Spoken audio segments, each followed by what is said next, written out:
Danke Yesus. Thank you, Lord. Terima kasih Tuhan. Yang lemah katakan Tuhan aku bersyukur. Karena hari ini Engkau menguatkan aku. Yes. Yang miskin berkata Tuhan hari ini aku bersyukur. Karena Engkau yang memperkaya aku. Yes. Bukan manusia, bukan pekerjaanku, bukan jabatanku, tapi Engkau sendiri. Amen. Engkau mati bagiku agar aku menjadi kuat. Yes. Engkau mati bagiku agar aku yang miskin menjadi kaya dalam Tuhan. Amen. Amen. Terima kasih Tuhan. Mari katakan terima kasih Terima Yesus. kasih Dalam bahasamu Tuhan sendiri. Yesus. Dalam bahasa yang mungkin Terima engkau bisa kasih, lebih Yesus. enak, lebih leluasa mengatakan. Thank you, Lord. Thank you Jesus. Thank you, Jesus. Shandara bayara la la la la bas. Terima kasih. Shandara bara bara bara Yesus. bayara la la la la baso. Yesus. Minta Roh Kudus menjamah. Wujuris. Minta Roh Kudus Thank you, menjamah Yesus. setiap hati. Haleluya. Klaim firman Tuhan. Haleluya. Klaim janji Tuhan dalam hidup. Shandara bayara la bayara na na na maso. Holy Spirit.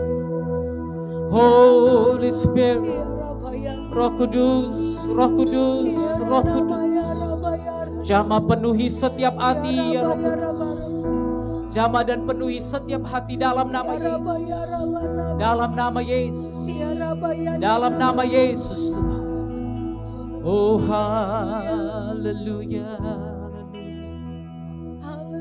Haleluya. Haleluya.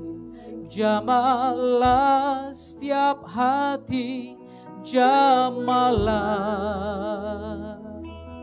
Kuatkanlah yang lemah, segarkanlah yang lelah. Roh Kudus, Roh Kudus, pimpinlah. Roh Kudus, Roh Kudus, pimpinlah. Roh Kudus hiburlah. Roh Kudus, Roh Kudus, hiburlah. Roh Kudus, Roh Kudus, kuatkanlah. Roh Kudus, Roh Kudus, jamalah. Shandana mayara namasu. Haleluya, haleluya, haleluya, haleluya. Shandana mayara namasu. Haleluya. Shandana mayara la la la bayara la bas. Oh haleluya. Thank you Jesus. Thank you Jesus. Biarkan damai sejahtera Tuhan mengalir dalam nama Yesus. Shalom yang dari Tuhan mengalir dalam nama Yesus.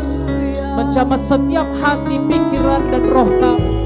Shandara bara bara bayara labaso. Haleluya. Haleluya.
Hanya roh Yesus Kristus yang kami minta dari tempat ini ya Tuhan. Hanya roh Yesus Kristus yang kami izinkan ada di tempat ini.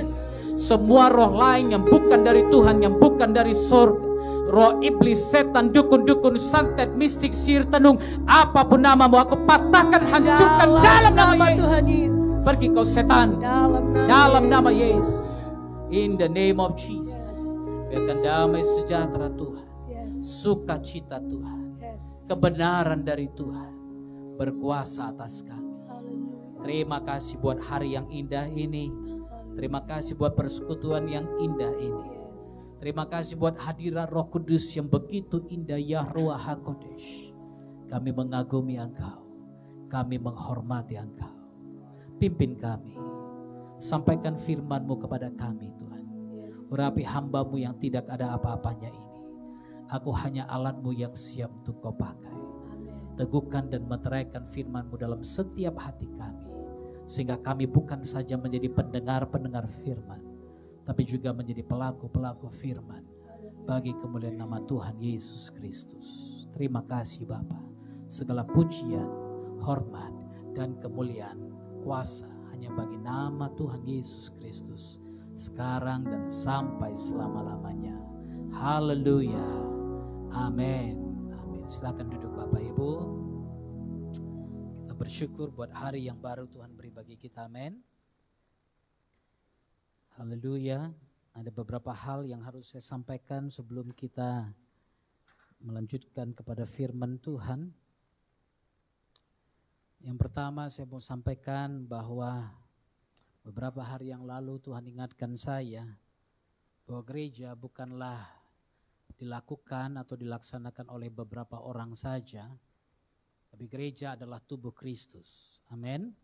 Kalau Anda melihat jemaat mula-mula, saudara bisa melihat di situ bagaimana jemaat mula-mula berkumpul bersama-sama dan apa yang ada pada mereka merupakan apa yang ada pada jemaat. Amin.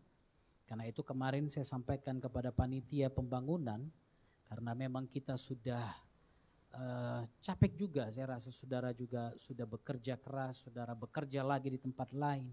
Saya katakan mari jemaat saja yang terlibat, sehingga kita nggak perlu panitia, tapi semua jemaat merupakan bagian dari panitia itu. Haleluya. Anda semua adalah panitia-panitia gereja ini. Anda adalah semua wakil-wakil gereja ini, duta-duta gereja ini. Sehingga mari kita bersama-sama membangun apa yang Tuhan ingin kita bangun. Mari kita bersama-sama melakukan apa yang Tuhan ingin kita lakukan. Kalau Anda lihat firman Tuhan dalam Kisah Para Rasul pasal 2, mereka tidak ada satupun yang kekurangan, saudara. Firman Tuhan katakan mereka semua hidup berkumpul bersama-sama. Apa yang ada pada mereka diletakkan di kaki rasul-rasul. Dan dari situ Anda bisa melihat dari Kisah Rasul pasal 2 ayat 41. Orang-orang yang menerima perkataan Petrus pada hari itu memberi diri dibaptis. Dan pada hari itu jumlah mereka bertambah kira-kira 3.000 jiwa. Mereka bertekun dalam pengajaran rasul-rasul. Saya percaya kalau Anda bertekun dalam pengajaran-pengajaran yang kami sampaikan dalam firman Tuhan dalam gereja ini, kita akan melihat pertumbuhan yang datang dari Tuhan. Amin. Dan dalam persekutuan, mari bersekutu dengan baik satu dengan yang lain. Mereka selalu berkumpul memecahkan roti dan berdoa.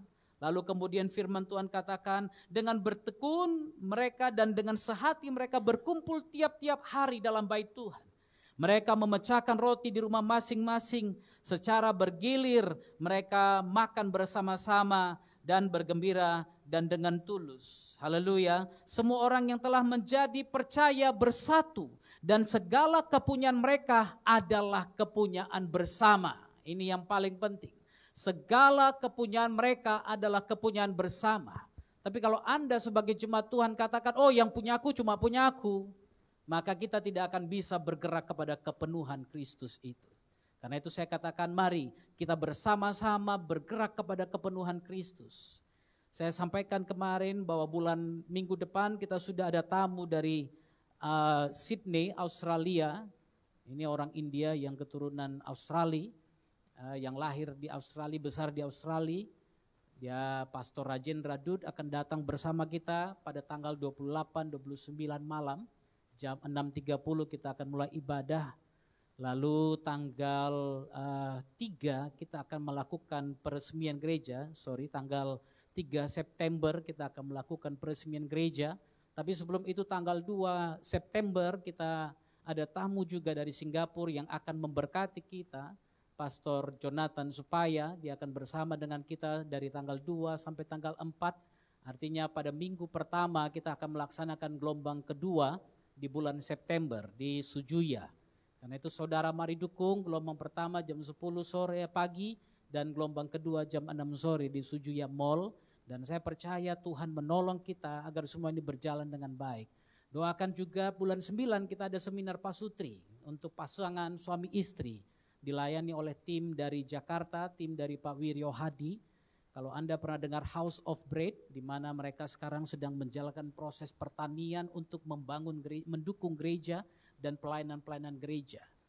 Pak Wiryo Hadi GBWTC itu setiap bulan memberikan bantuan 1.000 sembako kepada orang-orang tidak mampu. Dan hasilnya dari mana? Dari House of Bread ini. Mereka punya pertanian. Saya kemarin kami rencana singgah mampir di Bogor, tapi tidak sempat karena waktu. Tapi saudara mari lihat di YouTube mereka, HKBP juga belajar dari mereka. HKBP datang khusus ke sana untuk melihat bagaimana melakukan pertanian dengan kingdom minded.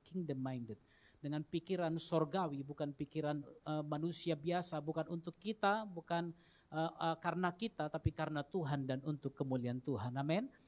Di bulan 9 kita ada seminar pasutri ini dan saya harap kita akan bisa mengajak gereja-gereja di sekitar kita untuk mendukung ini karena pelayanan ini bukan pelayanan denominasi, bukan milik gereja kita, tapi milik semua tubuh Kristus. Di bulan 10 kita sudah ada tamu dari India, Pastor Harry namanya, Harry Gomez.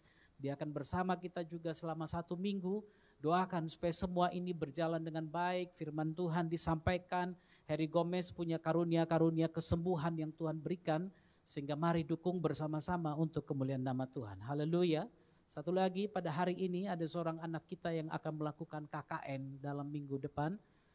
Kami berharap persembahan untuk sosial kita, Pak Fitrianus bisa dikerahkan, diberikan untuk anak kita yang akan melakukan KKN nanti. Karena itu kalau saudara punya berkat, mari sama-sama memberikan untuk mendukung salah satu jemaat kita yang akan melakukan KKN di Samosir selama mungkin beberapa bulan nanti ke depannya. Kita dukung supaya anak-anak kita yang juga akan dididik benar-benar menjadi hamba-hamba Tuhan yang dipakai di luar.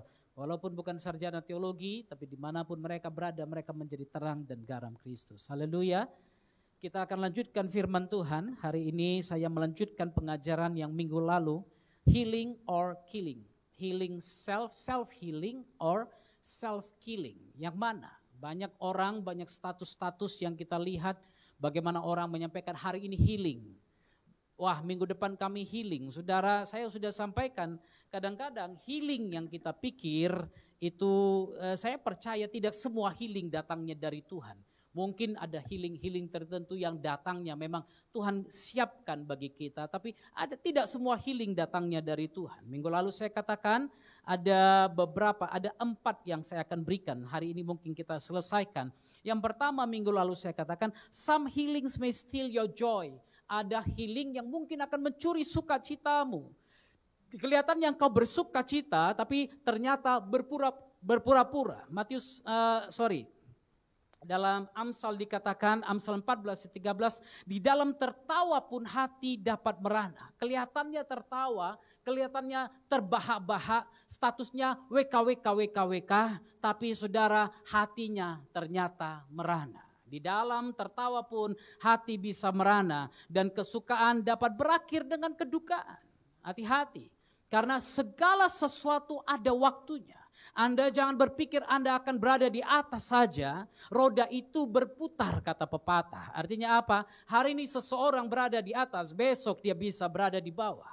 Hari ini seseorang bisa berada di bawah, tapi besok dia bisa berada di atas. Karena itu jangan pernah meremehkan orang. Amen. Some healings may steal your joy. Ada healing yang bisa mencuri sukacitamu. Ada yang kedua, some healings may steal your blessing and investment. Ada healing yang bisa mencuri berkat dan investasimu.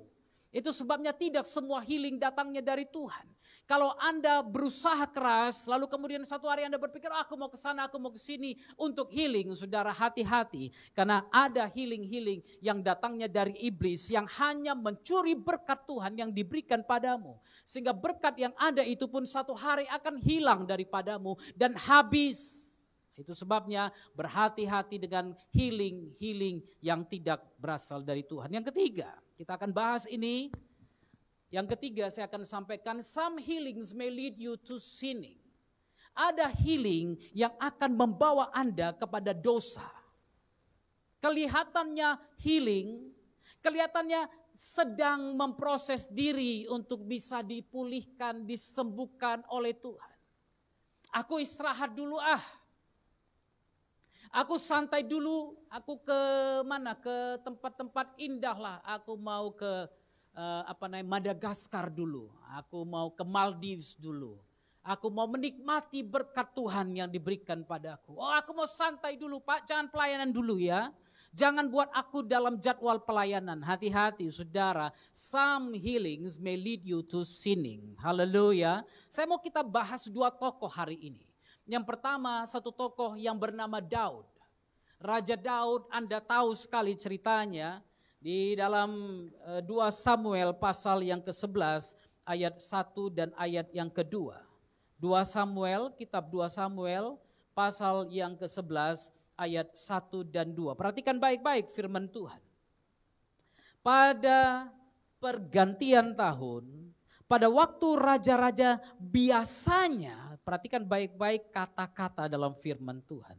Pada waktu raja-raja biasanya maju berperang.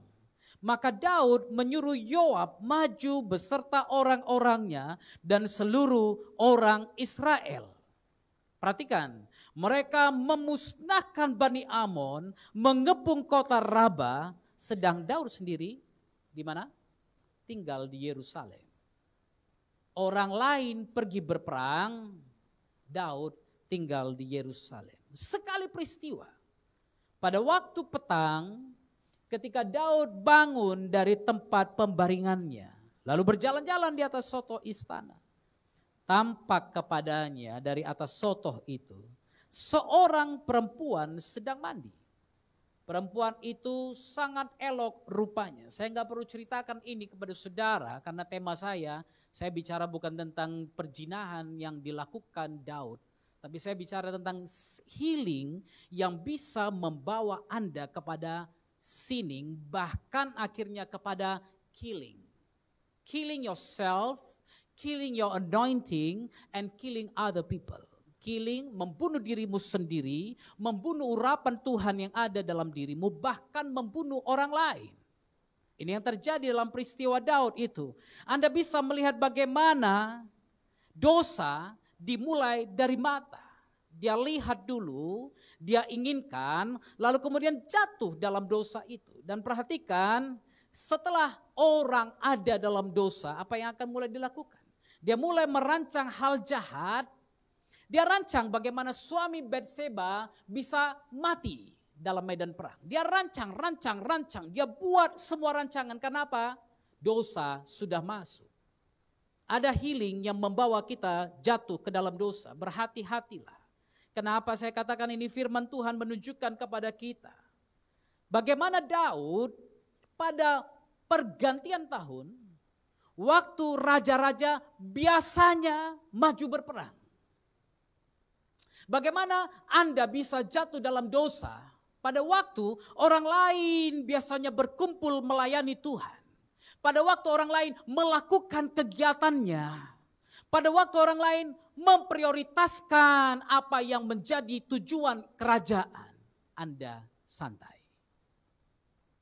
Perhatikan ini, bukan saya yang bilang. Pada waktu raja-raja biasanya artinya mempunyai rutinitas, mempunyai sesuatu yang lazim dilakukan. Betul kan? Pada waktu orang lain biasanya melayani Tuhan, pada waktu orang lain biasanya hadir dalam ibadah, dalam gereja.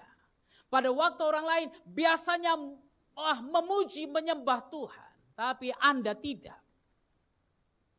Anda tidak. Daud tidak. Biasanya raja-raja maju berperang, tapi Daud tidak. Karena apa? Dia berpikir dia bisa suruh orang-orang tertentu untuk mengalahkan musuhnya. Dia menyuruh berapa orang, dia suruh Yoab maju beserta orang-orangnya dan seluruh orang Israel. Si raja duduk santai. Perhatikan ini. Semua pergi berperang, Daud santai. Kenapa? Oh, ada beberapa orang kok. Itu juga sebabnya kenapa saya bilang panitia nggak usah ada lagi. Karena beberapa orang melihat, oh ini panitia ada kok, ngapain saya sibuk. Sudah mengerti maksud saya? Oh ada panitia kok, biar mereka yang cari dana, biar mereka yang urus ini, biar mereka yang urus itu. Untuk apa? Saya duduk aja santai. Pada waktu raja-raja biasanya pergi berperang, Daud perintahkan Yoab. Ada satu orang kok di sini. Oh dia yang jadi ketua, dia yang jadi panitia, dia yang cari dana, dia yang ini. Udahlah dia yang pergi. Makanya saya bilang kemarin di grup juga. Kita ada panitia, kita ada humas, kita ada ini itu. Tapi akhirnya jemaat saya lihat mengandalkan ini saja.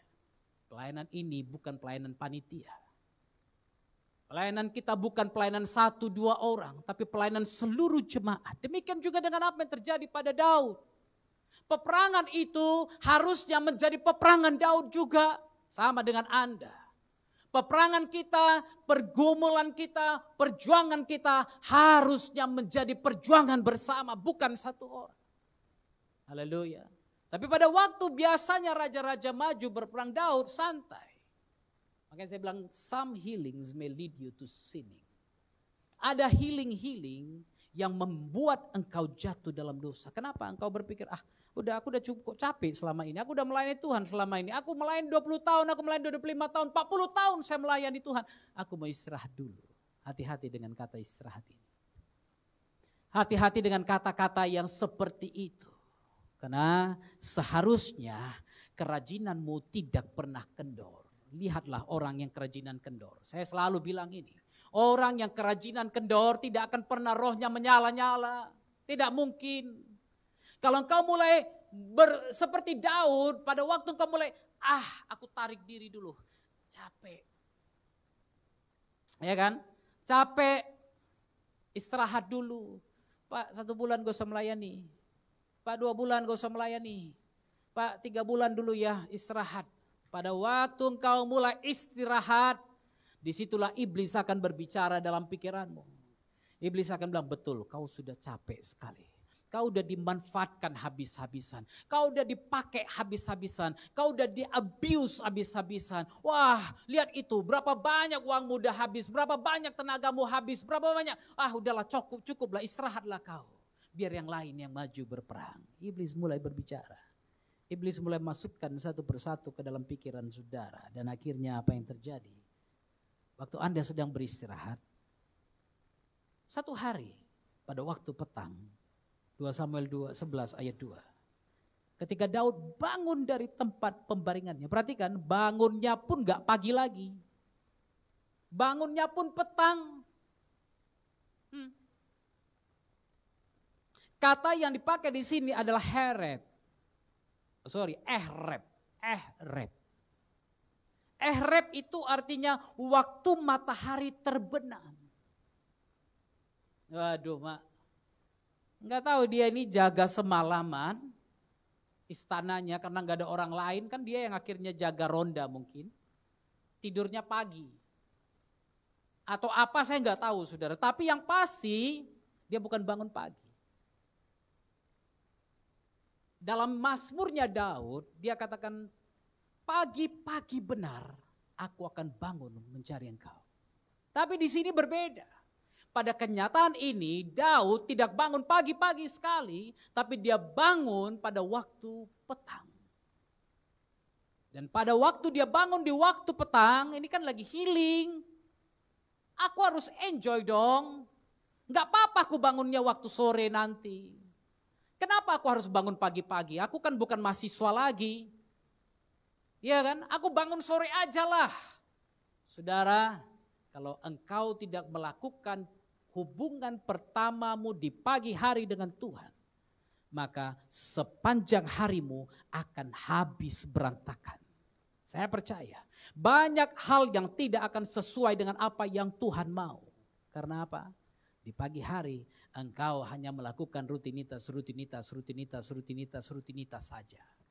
Bukan bangun persekutuan dengan Tuhan. Dia bangun petang, ketika matahari mau terbenam dia baru bangun. Iblis sudah persiapkan peluru-pelurunya. Ya kan? Ini orang hebat, nabi yang diberkati Tuhan, yang betul-betul punya pengurapan dari Tuhan. Yang menyampaikan nubuatan, kalau bernyanyi dia menyampaikan nubuatan. Yang kalau bermain kecapi, kalau main musik, iblis lari loh. Ini orang yang begitu hebat, begitu luar biasa. Tapi diambil waktu untuk healing. Waktu Anda bilang healing, iblis bilang, iya nak, kau udah tersakiti betul. Kenapa? Iblis bapak segala pendusta. Bapak dari segala penipu, pembohong. Dia akan bilang yang tidak padamu. Kau capek betul, kau butuh istirahat. Bangunnya sore aja. Besok masih ada hari lain. Besok kau akan bangun pagi. Besok kau akan bangun lagi pagi.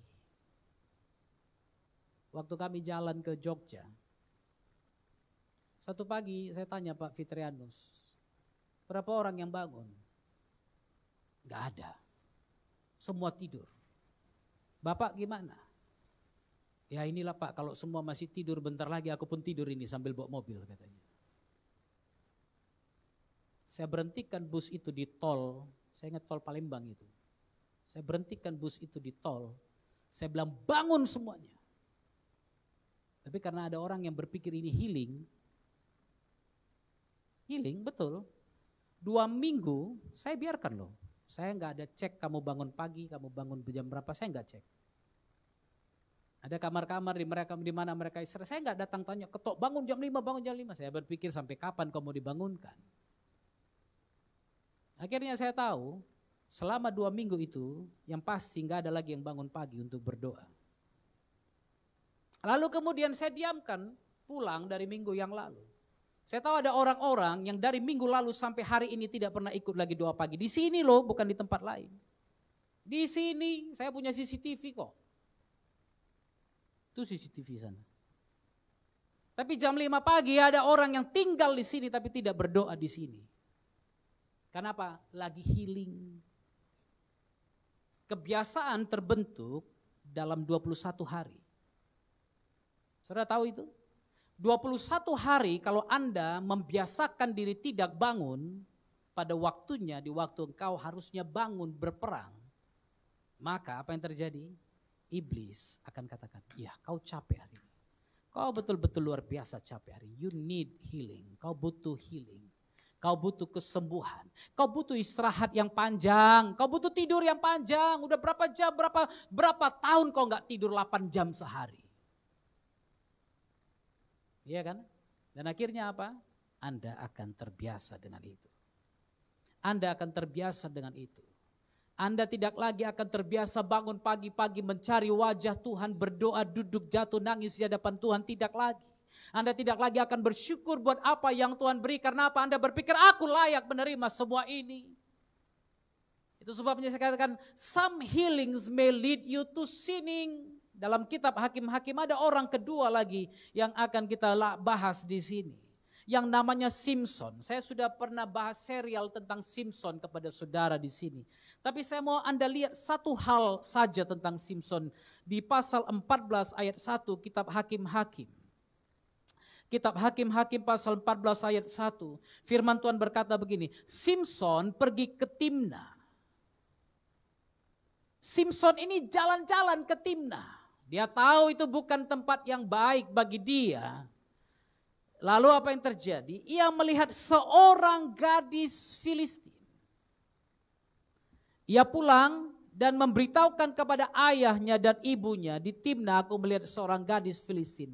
Tolong ambillah dia menjadi istriku. Ini karena healing. Kelamaan di gereja, kelamaan di Israel, kelamaan. Anda perhatikan di pasal sebelumnya firman Tuhan bicara tentang bagaimana Simson dinubuatkan akan lahir. Lalu kemudian dia lahir.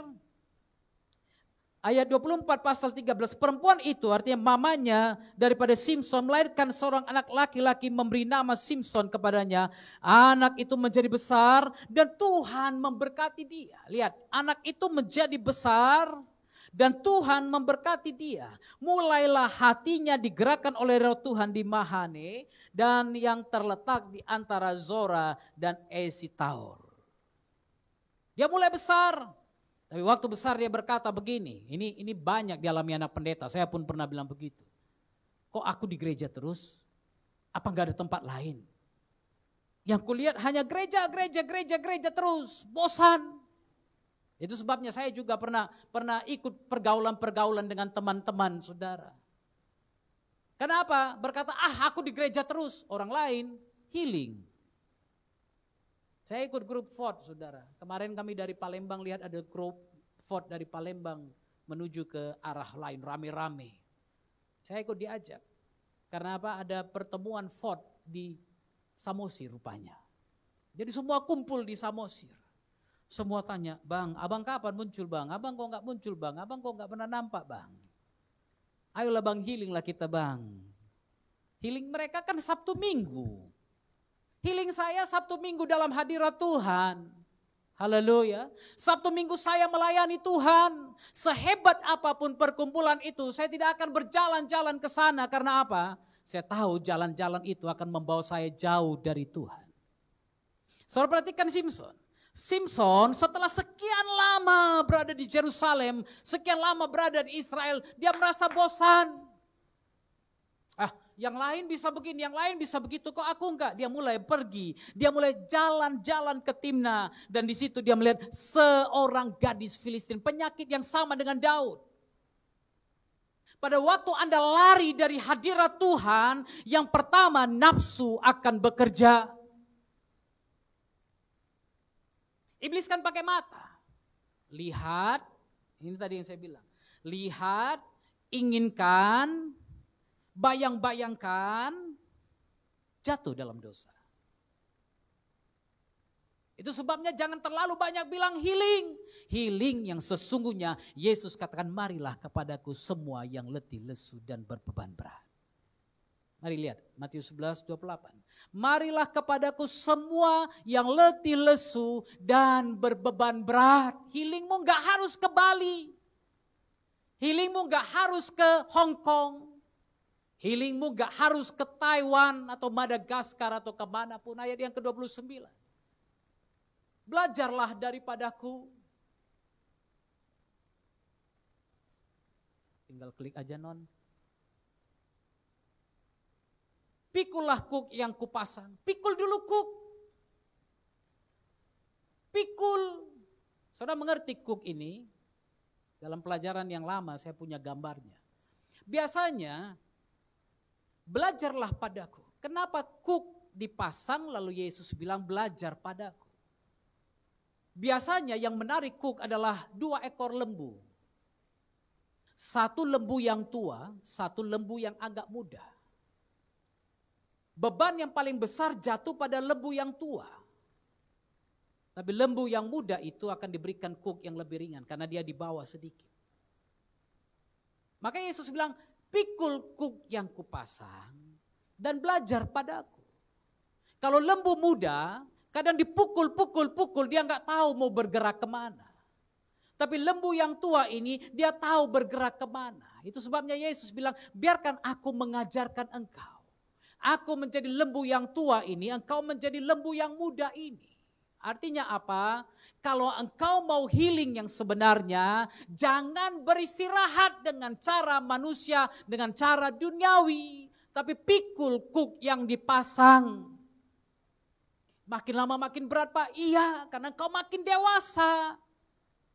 Setelah engkau dewasa nanti engkau juga mengajarkan lembu yang lebih muda agar dia juga belajar memikul kuk itu. Namanya kuk. Gak akan mungkin ringan. Gak ada saudara, karena dia punya kayunya aja cukup berat. Sehingga lembu itu gak bisa melihat ke atas. Dia terpaksa melihat ke bawah. Dia fokus kepada apa yang ada di hadapannya. Dia fokus kepada ladang yang akan dia bajak itu. Dia fokus kepada sawah yang akan dia bajak atau dia buat apapun. Dia fokus kepada itu. Itu sebabnya saya bilang kadang-kadang ada healing yang membawa engkau, menyeret engkau ke dalam dosa. Karena apa? Healingmu justru mau keluar dari hadirat Tuhan. Healingmu justru mau jalan-jalan jauh dari hadirat Tuhan. Itu sebabnya maaf saya katakan, saya kurang setuju ada jemaat Tuhan yang liburan di hari Minggu. Iya Pak, karena cuma hari itu yang libur. Oh salah. Di hari itu belajar kuk ini. Pikul kuk yang dipasang Tuhan. Karena aku lemah lembut dan rendah hati. Dia gak akan pukul Anda seperti orang lain memukul Anda. Seperti gembala lain memukul Anda. Tapi dia lemah lembut, rendah hati, jiwamu akan mendapatkan ketenangan. Mau healing? Ini dia ayatnya. Bukan di tempat lain, justru dalam Yesus. Haleluya, justru dalam Yesus.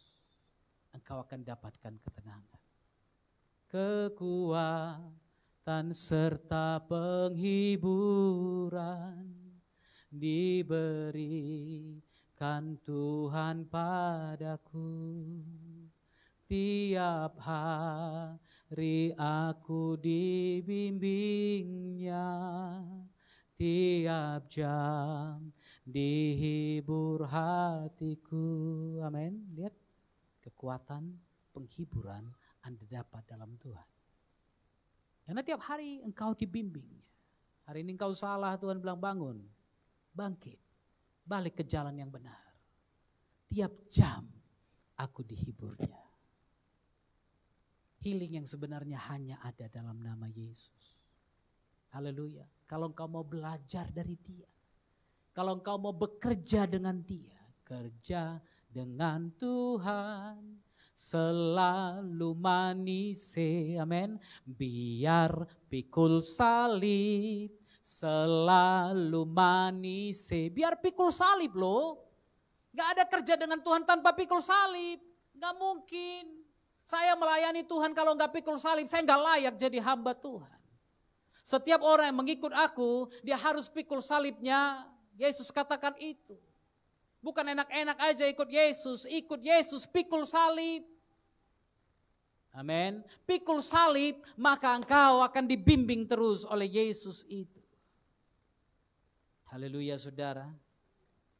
Simpson ini terus-terusan melihat pertolongan Tuhan. Terus-terusan melihat apa yang salah dia lakukan pun Tuhan masih bela dia. Tapi dia terus-terusan menyakiti hati Tuhan. Semuanya dimulai karena apa? Jalan-jalan. Kami jalan-jalan dulu Pak. Kami nikmati dulu Pak healing ini. Hati-hati saudara. Yang keempat. Some healings may make you stunts. Pernah dengar kata stunting? Gubernur kita selalu bicara tentang stunting belakangan ini. Pernah bicara? Pernah dengar kata stunting? Stunting itu adalah pertumbuhan yang tidak wajar. Dia makan, dia minum, dia menikmati, dia olahraga, dia lari habis-habisan, tapi pertumbuhannya tidak wajar. Harusnya badannya semakin tinggi, ini kok enggak. Harusnya dia sehat, ini kok enggak, penyakitan terus. Ada healing yang membuat engkau tidak bertumbuh. Stunting. Hati-hati, kerdil saudara, kerdil. Maaf kalau saya pakai istilah kerdil. Tapi ada orang Kristen yang kelihatannya berumur puluhan tahun dalam Tuhan tapi kerdil dalam hal rohani. Kenapa? Dia berpikir dia bisa dapatkan healing di luar. Gak bisa.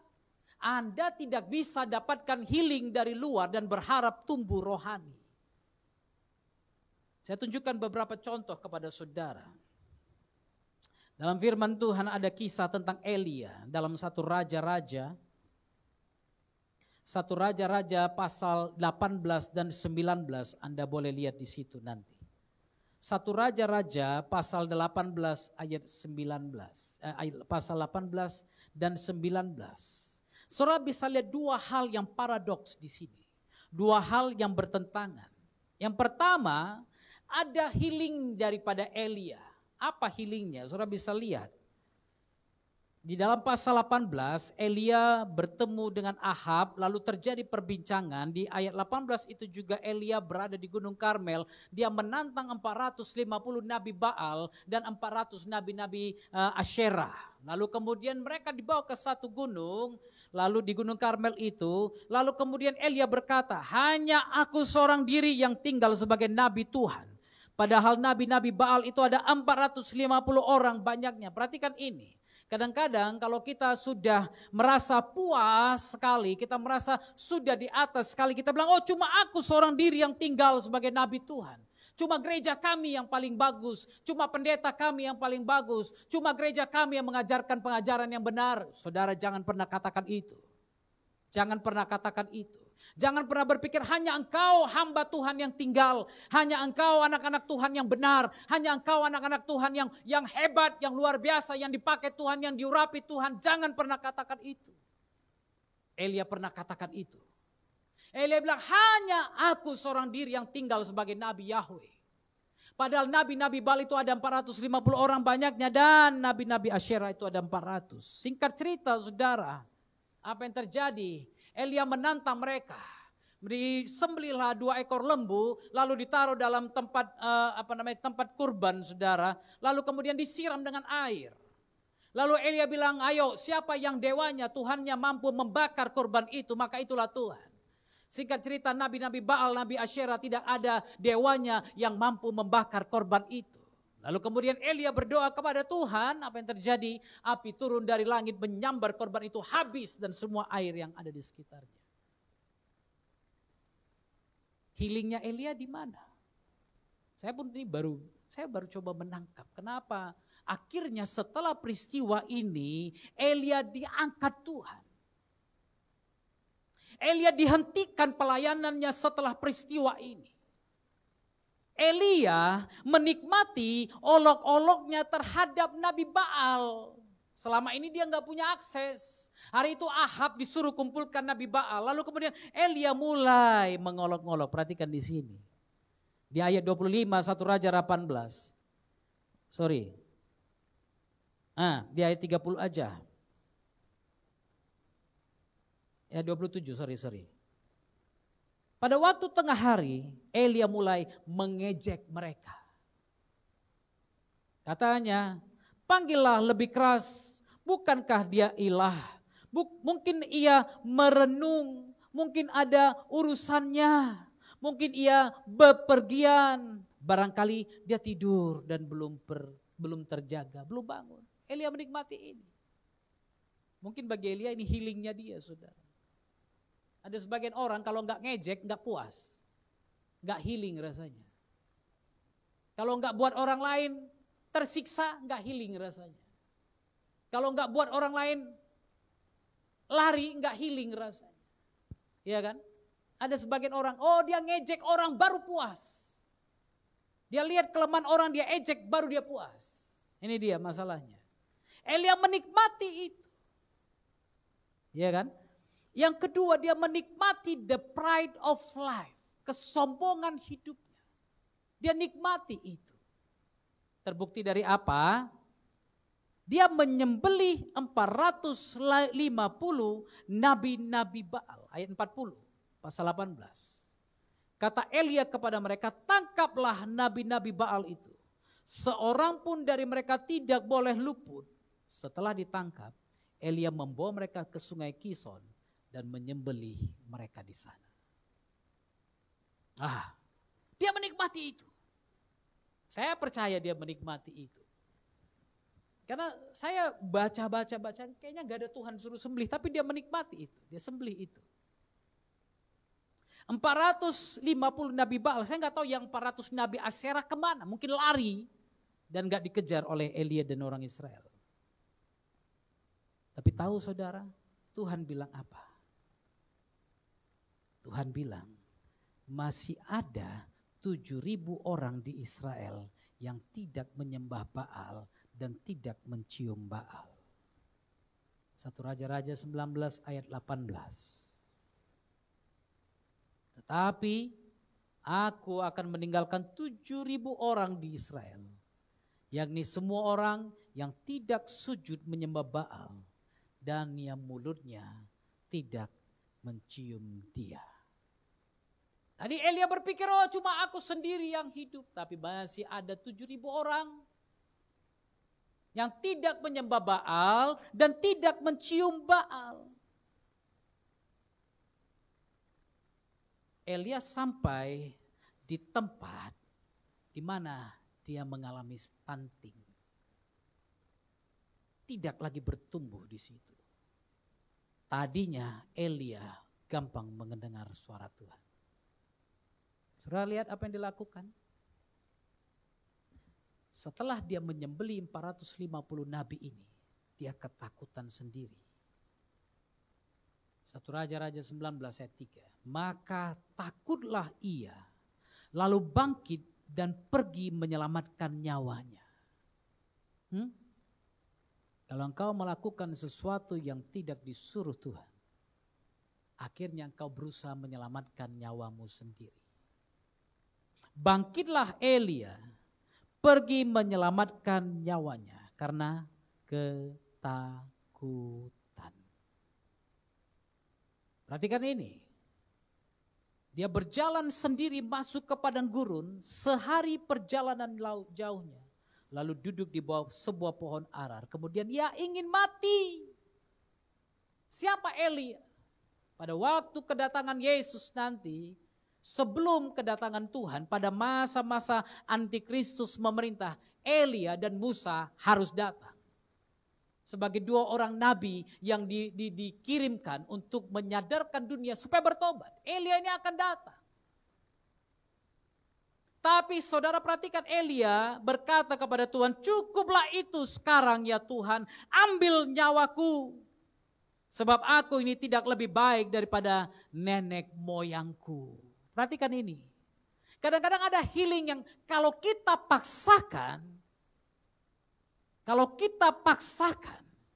justru membuat kita tidak bisa mendengar suara Tuhan.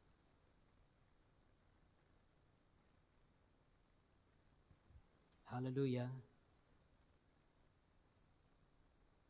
Di dalam pasal 19 itu, akhirnya apa yang terjadi? Tuhan katakan kepada Elia, pergilah.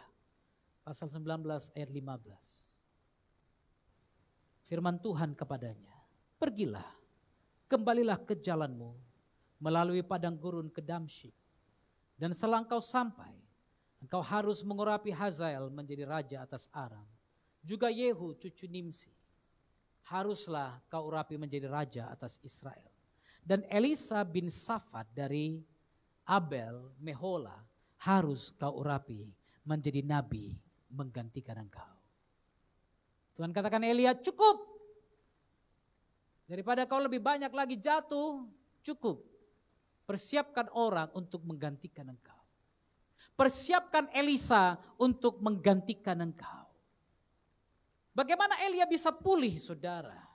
Perhatikan di sini firman Tuhan katakan. Elia diperintahkan Tuhan berjalan 40 hari dan 40 malam. Haleluya.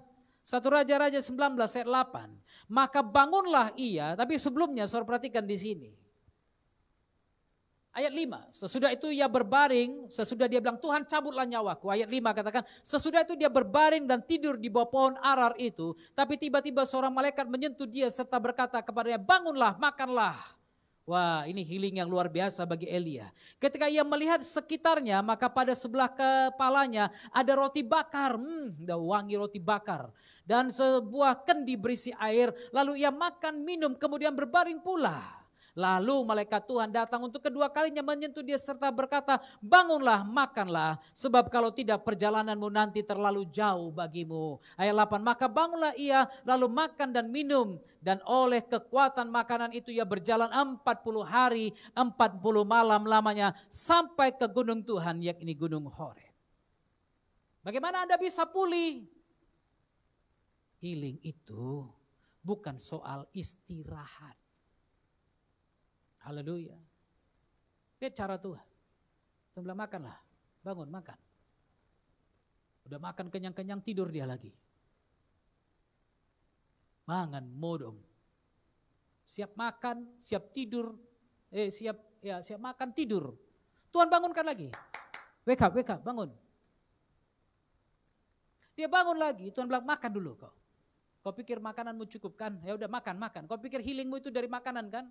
Ada orang kan sebagian healingnya dari mana? Kuliner. Makan sana, makan sini, makan sana, makan semua foto masuk. Orang lain pun ngiler, nggak tahu dia betul-betul makan atau orang yang makan dia yang foto gitu kan.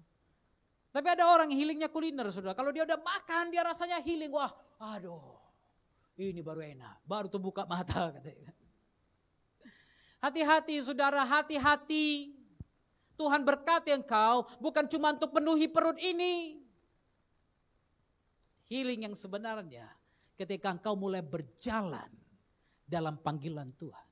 Ayat yang ke-8, ayat yang ke-7 di bagian bawah. Bangunlah, makanlah, sebab kalau tidak perjalananmu nanti terlalu jauh bagimu. Maka bangunlah ia lalu makan dan minum, dan oleh kekuatan makanan itu dia berjalan 40 hari 40 malam lamanya sampai ke gunung Tuhan.